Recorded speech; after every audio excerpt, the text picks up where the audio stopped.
Welcome back, everybody. I'm Jonathan Lang with Metro IAF, and this is a weekly series we've been doing, reading and reflecting together on organizing in the middle of this period where many of us are stuck at home and working very differently. Thought it was a great time for us to review some of the founding literature, some of the underpinning literature to organizing, and we've had a great team working on it. Today, we will have read the first chapter out of Bernard Crick's book in Defense of Politics, and Maurice Glasman, Lord Glasman, is going to lead us through a discussion of that, but he's going to preface that with a little bit of a review of all the reading we've done and some of the reflection we've done together. And then immediately after that, Dean is going to give a little bit of a reaction, and then we'll open it up for discussion. So I'm so glad to see everybody back, and let's get started. Maurice, thank you for doing this. I've actually written something, so forgive me if it's a bit stiff, but I just thought I'd get the words down on the page. And I want to embed this book by Crick and the wider conversation that we've been having. And just to initially say that for me, he shed some light on politics as a form of conciliation or reconciliation between real people and communities in pursuit of civic peace, mutual interests, and the common good. And he gives some understanding of why we reject rigid ideologies in favour of politics, which is not party politics or office politics, but following Aristotle and Arendt, the way that we govern ourselves as free people bound by common law. And he brings out, I think, quite well the opposition between politics and violence, between negotiation and coercion, and of how to live with anger and friendship, peace and tension. And that tension is central to how we organise, and it is within us. So the quote that I really like from the book is that politics is a bold prudence, a diverse unity, an armed conciliation, a natural artifice, a creative compromise, and a serious game. It is a reforming conserver, a skeptical believer, and a pluralist moralist. It has a lovely sobriety, a complex simplicity, an untidy elegance, a rough civility, and an everlasting immediacy. I quite like that one. But before we get to Crick, I'd just like to place it in the framework of the journey we've been on over the past months during this lockdown interregnum, which we thought should not just be a moment of reflection, but a moment of change and the renewal of our tradition of organising, of what we are doing, the beliefs and the assumptions that lie behind it, in order to improve our practice of how to act in the world and where and with whom. So we began the reflection by recognising that the move away from globalisation, which defined the previous era, was a time in which place didn't matter, the working class didn't matter, and the nation state was less important. Rights trumped democracy, so to speak, and universities became the most important institution.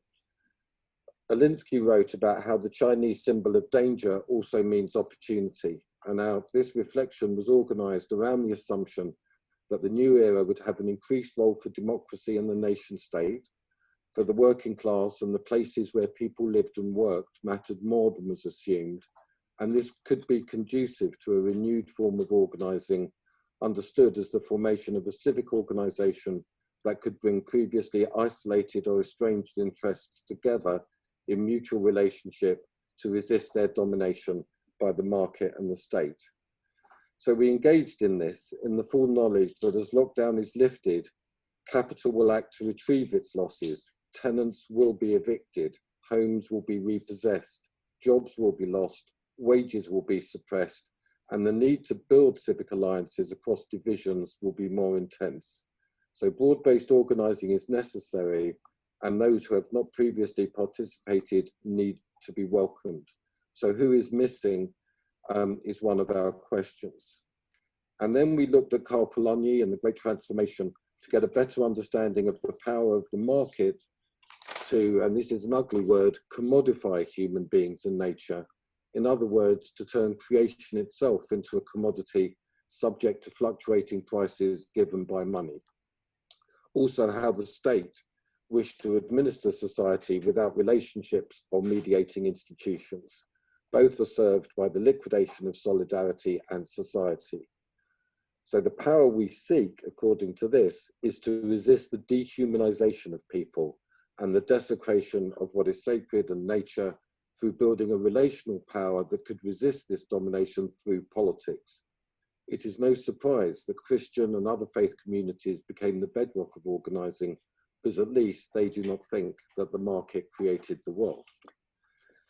That we inherited traditions and an ethics that held that there to be something sacred about human beings and that they should not be treated in certain ways. We looked at Sheldon Rowling and the contrast between birthright or covenant and the idea of contract, that in politics we have to deal with primary materials, ideas and stories that people hold sacred, and try to build a politics that does not humiliate that sense and holds a mutual concern that upholds the dignity of people and their lives. And we looked at Catholic social thought and the ideas of association and class, of the dignity of labour, of solidarity and the stewardship of nature. This played a big role in the history of organising, and we also read Alinsky in his piece on the sit-down strike in Flint, looking there at the importance of power analysis and recognition, understanding that one of the roots of organising is held in labour organising. During the recent protests, we have looked at Hannah Arendt on violence and on politics as a part of the human condition that requires action in the world. There are loads of other ways that we could have gone and could go. So there is in Polanyi, Arendt, Catholic social thought, and in Crick, a constant reference to Aristotle and his conception of politics. We could have looked at Machiavelli and the relationship between civic democracy and leadership that is an important part of our inheritance. We could have looked at Burgess and Parks and the urban geography in Chicago that Alinsky studied and formed part of the method that we inherit of examining place, meaning, and power. We could even look at what is happening in northeastern Syria and how that relates to the work that we are doing. In other words, many currents flow into the river that we inherit that irrigates and nurtures the idea of a civic community that is not subordinated to external powers and has the power to resist domination and govern itself according to a politics that recognizes that plurality is necessary and is not eternal division, that a sense of the sacred can be shared, and this is based on the participation of people and communities in their self-government. From ancient Rome to northeast Syria and even to Seattle, it just doesn't die. So Crick, we thought, complemented the heavy Germanic prose of Arendt with his casual English style. It was written 60 years ago and has all the hallmarks of that time. His basic point, following Arendt, is that in politics there needs to be a balance of power rather than their separation, which leads to a common good, which is of mutual benefit to different groups, traditions, and interests without the resort to violence. He likens politics to sexual intercourse, in that experience is better than what you learn in books, that if you live without it, there is a danger that you will become a beast or a god, and that it is a legitimate form of constraint between free people. Or as he puts it, politics arises from accepting the fact of the simultaneous existence of different groups, hence different interests and different traditions within a territorial unit under a common rule. This point about freedom is fundamental. We recognize our mutual dependency on each other in all kinds of ways, but our politics, our alliances and coalitions must be freely given. And he says that love and politics both teach the necessity of reconciliation and restraint. He writes that politics involves relationships with people who are genuinely other people. This, I think, is central to us. In opposition to administrative and money power, we hold to relational power in a form of civic friendship that is faithful and demanding, forgiving and judgmental, and that is opposed to a form of coercive power that is corrupt and calculating. Our work is a fundamental defiance of that form of domination. That is one of the things that I have learned over this period. The book is full of bad people who think that we are stupid, inefficient, uneducated, and who wish to see a politics of domination. Crick contrasts this with a politics of conciliation. This sheds light on why we reject ideologies that subordinate politics to a form of principle and analysis that does not allow for compromise, conciliation, or relationships. Crick points out that we are, in a way, conservative, liberal, and socialist in our assumptions, and constantly combine these elements. We wish to conserve what is good, preserve liberty, and challenge the commodifying logic of capitalism in the cause of democracy. That dooms us to an endless context with these forms of politics as domination, and the way that we negotiate our common life and reconcile the divisions between those who, in alliance, can challenge the power of the modern state and the market to isolate, corrupt, and dissolve the possibility of any kind of politics at all. And thank you. Dean? Yes, sir, Maurice, thank you. So quick question I want to drop in a story, and then I'll read a very short reflection on the reading. How do I accomplish important things and remain ordinary? I had an interesting interaction this morning, and I just want to say that I didn't, up until I started working with the IAF, I didn't think of politics in this way. The word political or politics to me defined electoral politicians, and that was all that I was exposed to up until recently. So this is all really new to me, and I'm really grateful and just sharing from that perspective with you all. So I met someone when I first started working with the IAF, and a lot of my resentments and anger around politicians and the experience I had when I worked with the Democratic Party has not, it hasn't completely gotten cold yet. It's still a little warm.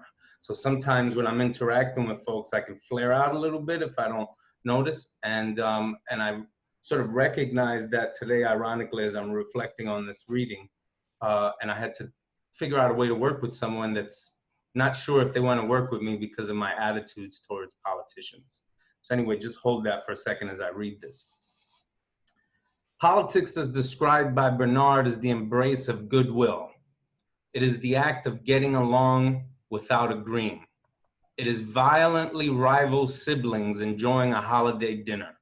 It is a hot summer day where impatient old ladies in a laundromat resist the urge to fight for dryers and finish their laundry. It is the old man who turns out his cigarette before entering his apartment building when he sees a neighborhood asthmatic.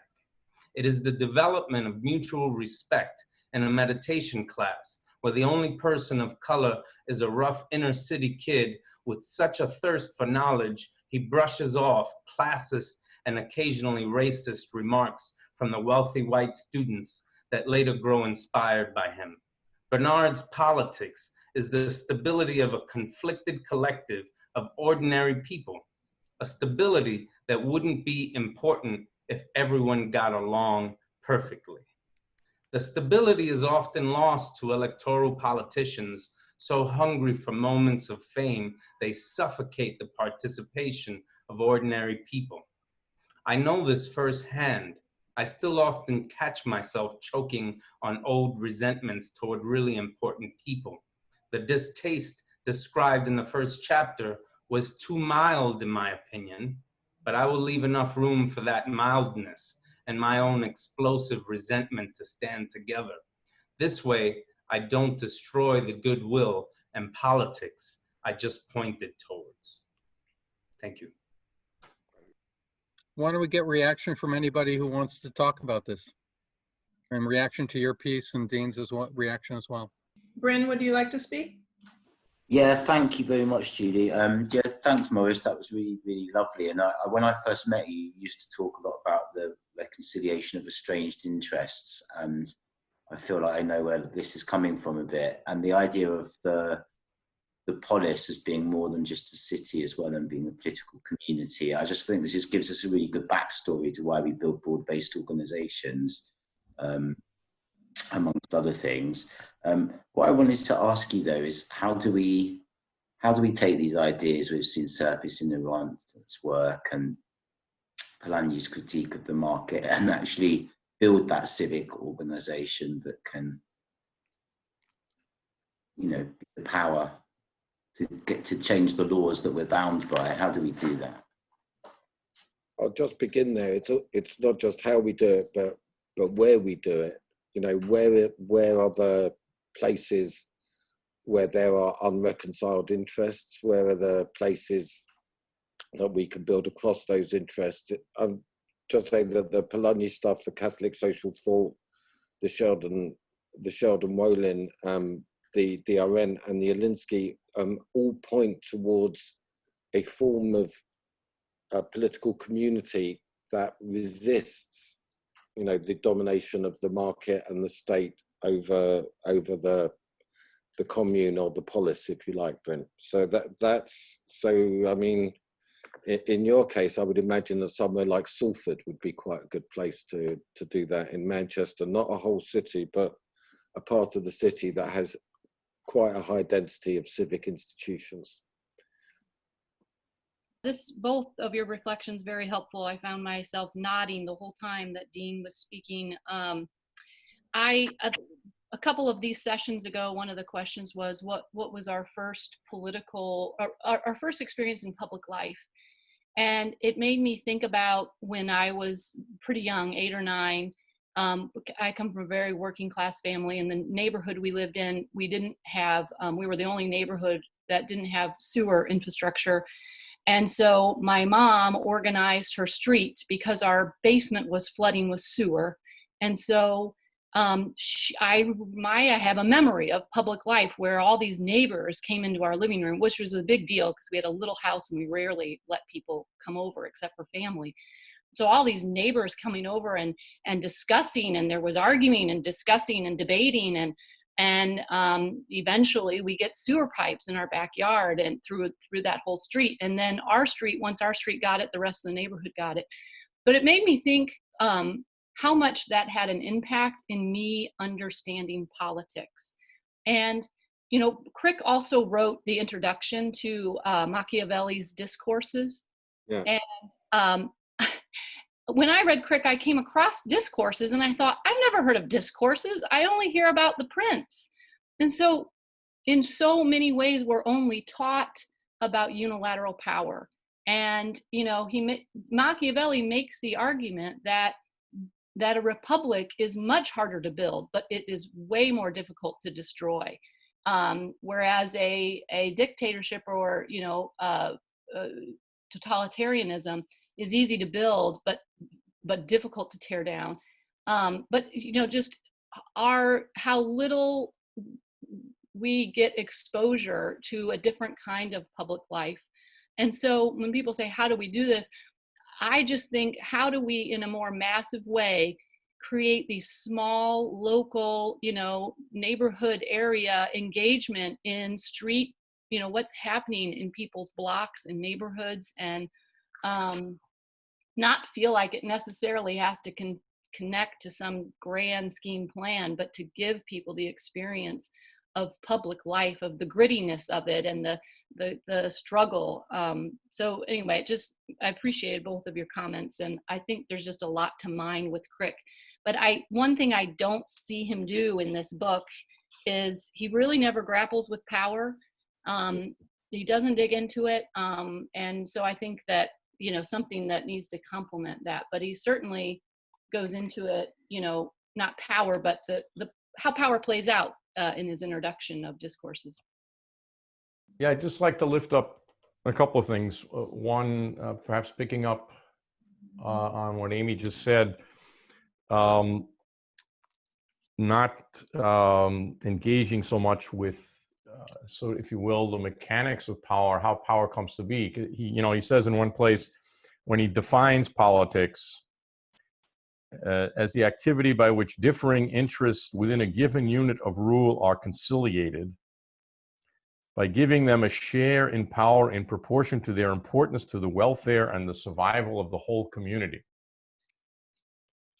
And it cuts both ways for me. I mean, one is, you know, who's giving them this share, and who's figuring out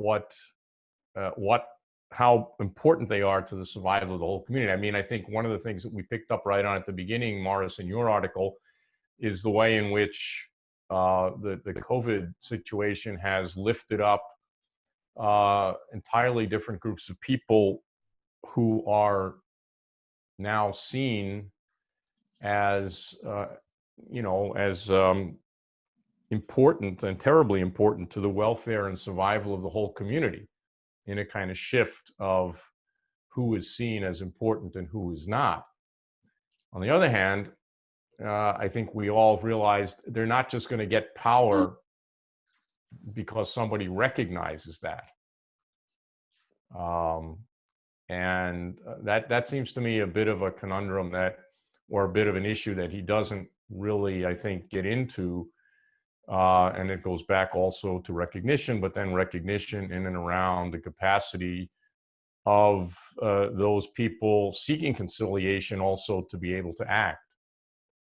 And also, he goes into this whole thing about this given unit of rule, as he calls it abstractly. I mean, he sort of assumes there's already some kind of a structure there, and seems to be only in that already structured sense can there be politics. I mean, that cuts a bit against, I think, what people like Arendt and Wolin are saying in terms of the ability to act, and the ability to act in any situation, and the ability to act as part of the politicalness of human beings. And I don't know where he who founds or who starts, or how does this given unit of rule, so to speak, come about if there's no politics until you have this? A couple of questions that are running around in my head. Just want to throw them out. Maybe people have some insights and comments on that. Thank you for the setup on Crick. I really enjoyed the reading, and I've enjoyed all these readings. I guess the question I have, especially about our work, is that Crick's notion of diversity, and it occurs in Wolin and Arendt, and in a lot of the more philosophical work that we think that we use to found our work. But what I don't see is the core of our work, which is giving privilege to the voices of the oppressed. I mean, the best we do in this literature is diversity.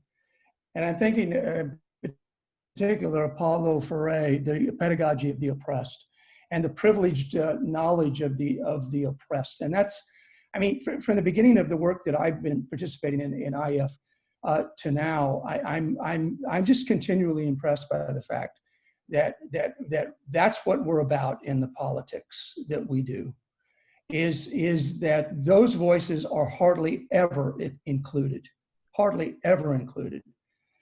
Black Lives Matter would not be would not be getting any traction today if they had not taken to the streets after Ferguson and continued in the streets to today. And yet it is not represented in our politics in any way, shape, or form. And so, you know, I guess I'm questioning I mean, you know, even in John Rawls' theory of justice, he takes into account in his veil of ignorance that we might represent a position of the oppressed, but it's a very patronizing way of going about that. And so, so again, my question is where does this get taken into account, that we in IAF privilege not just diversity, but a certain kind of diversity and a certain kind of knowledge? Just to begin with the responses to that. Roger, I'll come to you last, but that's not the least of the concerns. In relation to what Amy was saying, you know, Machiavelli in the Discourses talks about the tribunes, you know, and in the tribunes, what was allowed was for the plebs to actually put their rulers on trial, and it was done through democratic vote.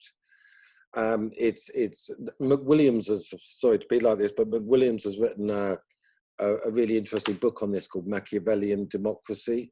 It's just ways of holding rulers accountable. So on the whole, and this begins to relate, Roger, to what you were saying, there is an assumption that on the whole in everyday politics, the ruling class are going to rule. How do you hold them accountable? You know, is it a fact? You know, it's the organisation of accountability that is the central issue there. It's just that these ideas of accountability, that there were distinctive tribunes where only what they called the plebs could organise themselves.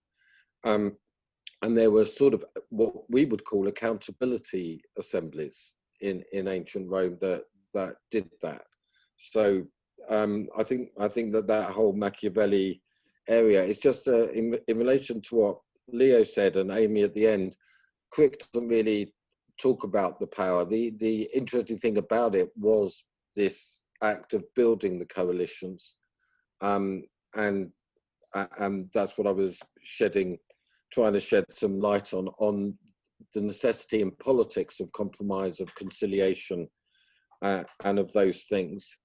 And then Roger, I mean, I'm completely with that. It's just who are the oppressed? That's, you know, and how do we define the oppressed? And that seems to be at the center of the sort of political discussion at the moment. And in order to build power, how do we build the broad-based coalition that can give expressions to and conciliate the divisions between the people who are oppressed by the increasing concentration of ownership and the access to positions of power within the state? So Roger, wherever you are, that's the conversation that I really want to have. I think we face all these problems when we build our sponsoring committees in the IAF. I've built a number of them as an organizer with the help of some great leaders. And typically, you'll go and sit down with a group of people and you ask a series of questions. And one of the questions you ask is, when really, really important decisions are made inside of this political jurisdiction, does anybody think about you? Are you ever invited to those discussions? Does your ideas about those issues ever get included? And so those are the agitational questions that we ask people all the time. Now, I don't know if that makes them oppressed. It certainly makes them silent and on the sidelines and not present when major decisions about how kids are going to get raised, how jobs are going to get created, how schools are going to get built, who's going to get transportation to work and who's going to have to walk. Those are the big decisions in a polity, in a community. And then Chambers, when he was the director of the IAF, he used to challenge us to say, you want to build an organization that in its ideal fully reflects the makeup of the polity in which you're trying to organize. And you're never going to get there. That's an aspiration. It's not a category. Broad-based organizing is not a category. It's an aspiration. You're never going to get there. But in doing so, you're not just organizing what I think some people would consider the oppressed. You're trying to get everybody in. And the politics inside the organization is often more interesting than the politics that you're trying to address outside the organization. Luke Brotherton. Hi, very good to join you. Maurice invited me, so I haven't been present to the others. Lovely to see some old friends here. Please excuse my rather aged ancestor in the background. So just a quick 2 incoherent reflections on this discussion, which is, I think, very rich and important. The first is, it seems to me Crick makes this point, it's tacit within the text, that politics is a moral good. And the kind of politics that have been described of this kind of everyday interactions of how we navigate, conciliate, and kind of navigate conflict in the negotiation of a common life, that is a kind of very central moral good. Although he never gives an account of how we think about kind of means and ends. And obviously, in Alinsky, there's a kind of lot of talk about means and ends, and a lot of pastors I work with in organizing always get very nervous around the questions of means and ends, and are certain tactics moral, and the question of, in particular, tactics, direct actions, judgments. How do we think about the kind of relationship between what we're doing and our ethics? And so I'm kind of interested in whether it's Jonathan, Leo, others, your experiences of that, because it seems to be one thing to get people to see that politics isn't just the kind of party politics and all about unilateral power. It's a moral good in itself that involves relational power. There's a subsequent move then to think about, within the organizing work, how do we relate means and ends morally, and what does that mean politically? And obviously Machiavelli is kind of interesting there, but I'd be really interested on how some of the organizers have confronted that particular issue, or Maurice, if you have reflections on that. The other question is, in this question of the kind of everydayness of politics, how do we think about, and what's in play there is the prioritization of our social life over economic or market processes and state processes. And that seems to be a kind of theme in a lot of the readings, Polanyi, et cetera, you've been thinking about. But does that just collapse the political into the social? And that could sound a very abstract question, but do we just think about everything I'm doing in my cul-de-sac with my neighbor's kids as political? Or do we want to resist the kind of politicization of everyday life, which is in some ways, when I think about my university context, the seminar room, what happens on the campus, everything's being politicized in a kind of very negative way. So how do we think about this distinction between the social and political? Is it worthwhile keeping? Is that even a meaningful distinction? Well, our founder was full of quips. I don't know how else to say it. But on the questions of ends and means, the famous Alinsky quote was, if the ends don't justify the means, what does? That was his quip on that problem. Luke, I think your question about, at what level do things stop being political? How small, it depends on the size of your extended family, doesn't it? And how big the dinner table is at Thanksgiving. I don't know where the political stops. Luke, it's interesting because I'm sort of, I feel like I'm being birthed to this new way of thinking about politics, and you're almost pulling me in the opposite direction to question it. So I find that really interesting. I want to write on that, what question you just asked, a little bit more. But I don't know that right now. I don't know that these things can be completely separated like that. Every opportunity, at least now as an organizer, every opportunity I have to talk to someone and engage someone, I'm trying to see if this person wants to do something, under any circumstances. But maybe that's just my organizer mindset.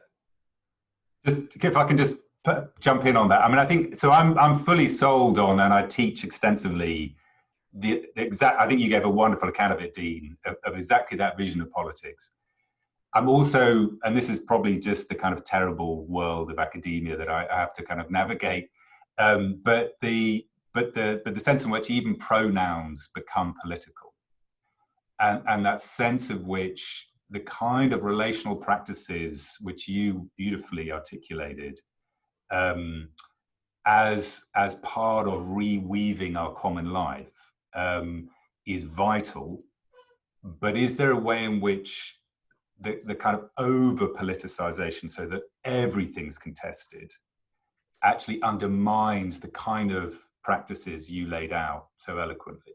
And that's we're in that is also part of the organizing context where we're existing within, is this hyper polarization and hyper politicization, even of the words we use, which seems to undermine the kinds of relational practices that organizing depends on. And that's what I'm just trying to navigate and think through. Thanks, Luke, for your comments. And I want to push that maybe even just a little further in kind of questioning Crick, and not only Crick, but applying it to our situation of organizing. I mean, he does seem to assume a kind of a moral consensus or an ethos, even though he says we don't need a common idea of the common good or anything like that in order to do politics. But I think your question, you know, from your experience on campus, say, and other places where we experience the kind of polarities that we are seeing, or even polarities is a bad word in the meantime. You can't use anything that's dual. So the kinds of divisions, doesn't that lead us back in some way, though, then to some sort of moral framework, or at least some kind of ethos that is that plays a role here? And how does that affect our organizing in a time and place when I think at least any number of assumptions that we've made in the past, at least in some places and within some communities, cannot be assumed. And I think that that's part of our challenge in the moment. And is it then that we're trying to work towards some kind of new, at least fundamental consensus, or is that really now gone and we have to rethink politics under the assumption of almost no kind of consensus, or any kind of consensus that would give us some foothold? I mean, especially when we start to think about going beyond the realm of our religious communities. But even there, I mean, some experiences that I had last year in the Next Church training. That's a question that I think is raised here, and I don't have an answer, but I want to just throw that out because I think that's a question about the viability of politics in the sense that we've been talking about.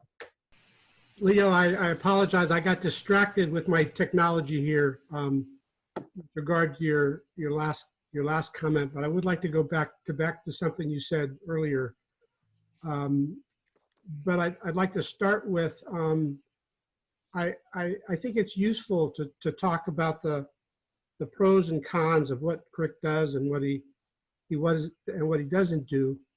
I must say, in terms of our pedagogy, what we're trying to do, I just find him extremely useful. He doesn't answer every question, but I find him extremely useful. And Dean, one of the things that you referred to was your anger at with regard to experiences that you had in party politics. I think that because what the word politics means to most of the people in the country and most of the people that we are trying to organize, it gets so badly conflated for them with what's really electoral politics. And I think the fact that he goes at some great lengths to teach what we really mean by politics is extremely useful. And going back to something Jonathan said about what we're about when we're inside of trying to build sponsoring committees, where by and large, we're dealing with people that may not yet have had a lot of action experience. And I just think that preparatory to a deep understanding of power is a deep understanding of politics.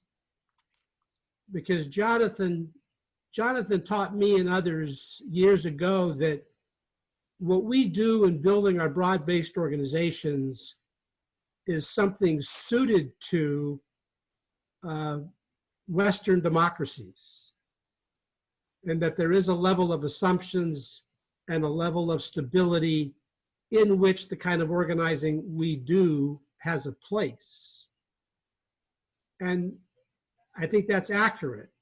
But what I think Crick does for me in his discussion about violence is an understanding that the way he's thinking and the way he argues Aristotle is thinking, and at times the way Machiavelli is thinking about politics, that politics is the opposite of violence when you're trying to keep a pluralistic society together. And what's at stake is, can you keep it this side of violence? And if you can, then on some level you're being successful. And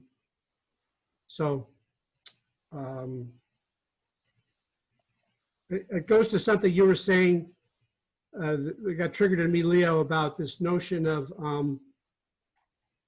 Crick saying there's got to be certain assumptions in order for people to be political. And I think he is saying that, and I think he's right. But I think what's at stake is we've either got politics or we've got a notion of the Leviathan. Thank you.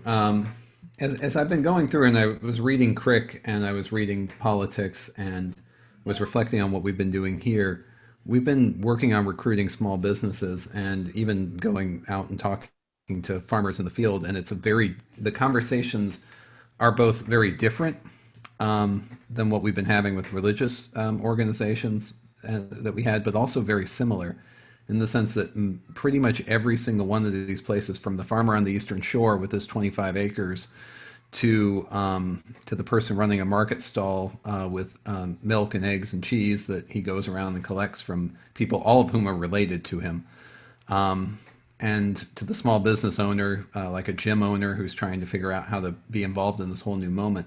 The question really comes down to me is it's a political question, but we don't seem to be using it. I think we're finding the word that I find most people seem to use is citizenship. And I'm wondering if part of our role and part of our call is to really remind people about the role of citizenship, in the sense that it's not just, and I'm wondering if that helps us remove it from, I don't want to get rid of the word politics, but I think it kind of helps us reclaim the word politics in the sense that it's not electoral politics. And Dean, I've seen your comments there about how every time we hear the word politics, we're thinking electoral politics. And I'm thinking that too. I was a political science major. But, and I did that because I was thinking at some point I would go run for political office. And thanks be to God, I found the IAF before that got a hold of me. But I'm kind of wondering if part of what our role is to teach citizenship in that public life through the stories, through the relationships that help us reclaim the public space. Because over and over again, the conversations I'm hearing really are about a complete decimation of public space. And that to me seems like a very political moment.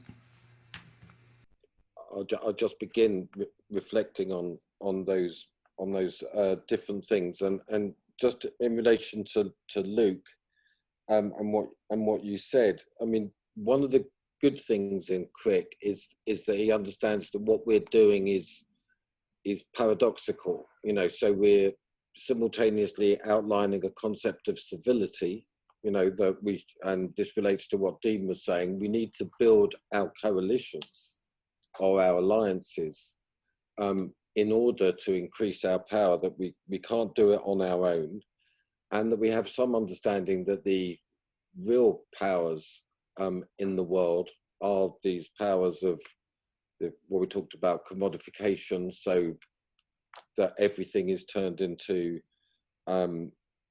something in the price mechanism. And in relation to what Father and what Ryan was saying is that we need to build those relationships with small businesses and farmers, because they're threatened by corporate power. There is a very centralization and concentration of those assets, and they wish to dominate. And then in relation, in what Dean and Ryan was saying, and that the politics is not only dominated by the money interest, but it does isolate and it aggregates, and it means that people can't work together in order to make that citizenship real. The problem with just the citizenship is that citizenship has a notion of the state power, and what we're trying to do is conceptualize a civic power built on relationships between institutions that negotiate a common interest that can resist that. And it's precisely what Ryan was saying, that what gives a distinction to this, and I think Crick develops quite well, is that it's public. This is public. So that also relates back to what Luke was saying, is that the politics here is about a public coalition. And in some ways, that can mitigate the excessive politicization of all aspects of life, and that it's based on some notion of participation. And to go back to Dean's thing, is that's right, is that politics is considered an ugly thing all over. It's not just that the party politics is ugly, but the office politics is ugly. When someone tells you a story and says politics, it means that they were screwed in some interaction for reasons out of their control. So, I mean, we have tried to deal with this by talking about organizing, by talking about community, by talking about the civic, Ryan, by talking about some conception of citizenship, and it's drawing on people's sense of the living word, that we can craft this, what we're trying to do, which is trying to bring people together in order to have some power and deliberation and some power of accountability over their rulers. I think that's the crucial thing that I'm thinking about. Can I just come back? I want to pick up, Maurice, on your point about accountability, because I think one of the key things that's vital, at least I learned from organising, is, and I just want to clarify whether you mean this, politics isn't just about holding elites accountable. Like, one of our problems in the contemporary moment is that liberal kind of meritocratic and technocratic views of liberalism assume that educated elites should be able to tell everyone else how to live their lives. And what organising says is, no, the people who experience policies, have direct experience of things, are themselves have wisdom to share, and that nobody has a monopoly on wisdom. And the tacit assumption is that plain persons, as it were, ordinary folk, are just as capable of ruling. It's just no one asks them, and no one thinks that they should have a say in the conditions that affect them. And that seems to me central to Alinsky's kind of whole vision.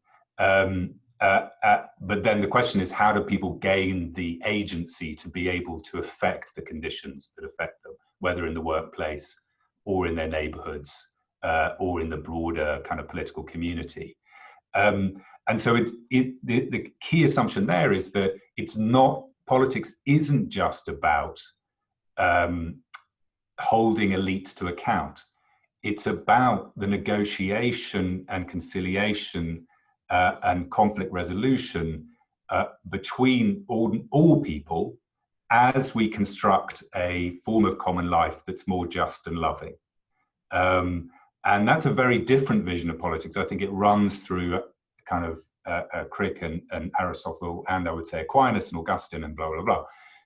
But that sense in which politics is about the negotiation of a common life between competing visions of the good and asymmetries of power is crucial. And that is a radically different vision from either a liberal technocratic one or various vanguardist forms, whether in anarchist forms or kind of Leninist forms, or kind of a lot of that's circulating around on the streets at the moment. And so I think that's a precious thing to hold up. And so I was slightly concerned about that emphasis there on politics as just about the means of holding elites to accountable, because I think one of the gifts of organizing is that all people should have a say and have the agency to determine the conditions of their life, and already have the means in their own relationships together to do that. I mean, I'll just respond to that. So, Luke, there has to be some power analysis of how far we are down this road and what are the necessary things to do now. And so the analysis that I'm presenting is that where we are now is that the market and the state have disintegrated a huge number of the civic institutions in society, and that there is an enormous peril that will now intensify as we come out of lockdown. That was the stuff about the tenants, that the power people have is extremely limited. So there's certain assumptions there, and one of them is that the building up of the relational commune, if you like, the parish commune or the local organization, is a necessary precondition, because these things apply. That the money power and the state power is very firmly established and unilateral, to use Amy's idea, that there needs to be a preservation of the idea of relational power and shared power between people. So the starting point right now is to try to build those alliances or coalitions. And one of the ways of doing that is through the tribune idea, just that we can create structures through which, so the politics is going on within our organizations. I mean, so that's one way of answering your question. We are only civil to the powers and the principalities when they come civil to us, but we are civil to each other within the polity. So I think that no permanent friends, no permanent enemies applies to our enemies. It doesn't apply within the organization where civility should occur. And so, Luke, that's a really good point for continuing this. Building our power seems to be the condition at the moment, and accountability is one of the central ways that we do that, and that the politics goes on within the organization. That's one of the things. And through that, the hospitals, forgive me, the hospitals, the schools, the unions, the churches, these are the forms of the kingdom that are, which is opposite to the citizenship, but these are the forms of the politics that need to be built. Otherwise, they'll all be subordinated to the logic of efficiency or the logic of administrative justice, and there will be no space for politics. So I'm just opening up that conversation publicly, if you like. Adrian, do you have something to say? Are you turned on your screen? Go ahead, and then we'll wrap it up. Figure it out or articulate it. Jonathan knows some of my interests. One thing that Jonathan says when we were working a lot with teachers is that we got to do the one-on-one meeting with them first to really get at their self-interest and what's going on. Because if we move straight to the house meeting, then it becomes too political amongst themselves. We don't get at their true story. And I think about that, first to figure out their self-interest. What I'm connecting this to, and something I've been thinking about, is how urban and rural life is much more similar in many ways than we assume or think about. People who have been shut out, people who are taken advantage of by partisan politics only when the time is right or needed. And so, I don't know, this whole conversation has just made me think about how to bring those two closer in some way. And it's going to be a different looking IAF, trying to engage rural America in politics, in the kind of politics we do. Thank you, Adrian. Maurice, thank you for leading this discussion today. Dean, thank you for your response, your prepared response and your thoughtfulness on that. Hey, Luke, it's great to see you. Hope things are okay in North Carolina. And a nice turnout again today for one more time. Next week, I think the decision has been to go back to some theology and read Walter Brueggemann, and we're going to be sending out a PDF, a chapter of Brueggemann to read. Leo, do you want to describe what we're going to be reading next week and what the discussion might look like? Yeah, thanks, Jonathan. Thanks, everybody, for being here again today.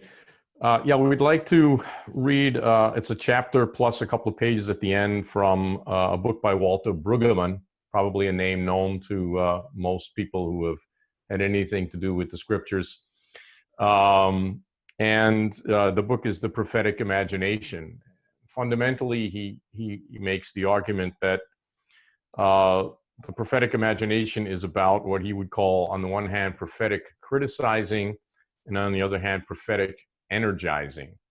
And he brings that up in the first chapter using the alternative community of Moses. And that's what we're going to read. And then there's a couple of pages at the end about ministry that summarize the argument of the entire book and challenge us in a theologically based way to look at some of the similar questions that we've been looking at from a more secular perspective in the people that we've been reading up until now. So thank you very much, and look forward to the discussion next week, and hope you can all be there with us. And following, yeah, Maurice, what were you going to say? Following that, there's been some discussion about maybe some of us doing some writing about what we're thinking and reflecting on in organizing, and what both this moment in time and the discussions we've been having here on Thursdays has led us to think about when it comes to building broad-based organizations now and into the future. And so, we're going to invite as many people who want to start doing some writing and some thinking and some writing about that. Not necessarily totally based on the reading we've done, but influenced based on the reading and discussion that we've done, as well as our experience in the last few months. Julie, thank you so much for doing the technical part again. I appreciate it. Julie won't be with us next week, and I'll be doing the technical part, so bear with me. We're having the 67-year-old guy do the technical part, so please be patient with me. And again, thanks to Maurice and Dean for doing the preparation this time. Thanks to everybody for participating. As always, there's going to be an evaluation that follows this. The way to join the evaluation is just not to leave. Or the way to not join the evaluation, it's so simple, you just leave. But we'll be doing a short evaluation afterwards. Thanks to everybody. Please be well this week. Take care of yourselves. Bye-bye. Thank you.